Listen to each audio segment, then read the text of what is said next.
Then the next thing, we had a great DE&I session.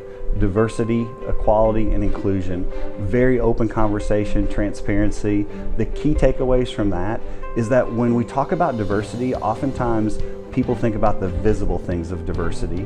Well, this group, what we focused on was what was invisible. It's people's values, it's their way of thought, it's their different experiences and perspectives that you don't necessarily see, but you get by working with one another.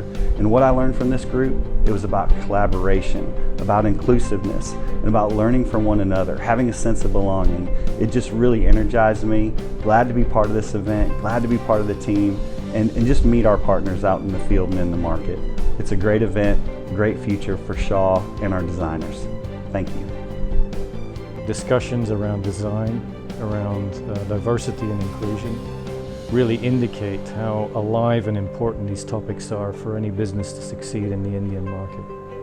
So DIE has been an important thing for us. It has been picking up in our side of the car world, and in the last 2 years and from here onwards, we see that in hospitality the trend is changing to look towards the designers from India to design the hospitality projects.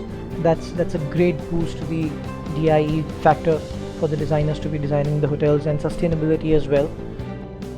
At the same time, I feel that diversity and inclusivity has also become a very, very important aspect of design.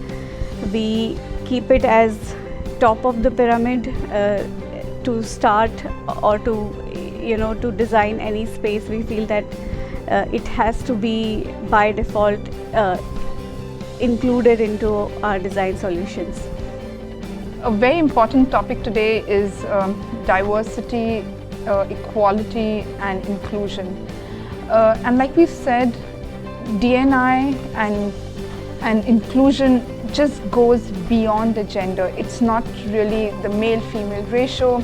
It's really about how empathetic you are to include everybody who are on different spectrums, who have different choices, who have different alignments, without really bracketing them and defining them.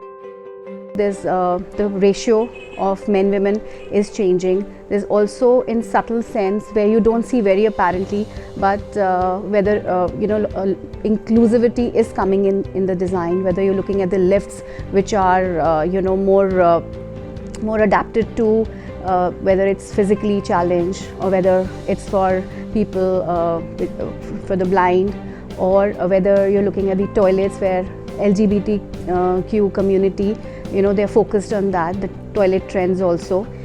I think Shaw is doing a fantastic job with that, because they're kind of looking at this multi-layered understanding of what space design can do, can become, and set a foundation for it.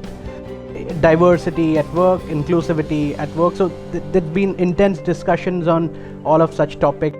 Diversity and inclusivity. Inclusivity is not just about the gender part of it. It also means far more than that. Like you should be inclusive in terms of the age group of people that are going to be working in the office. Inclusive about race, religion, ethnicity, all that. So special care now are being given to design spaces conducive for physically challenged people with special needs.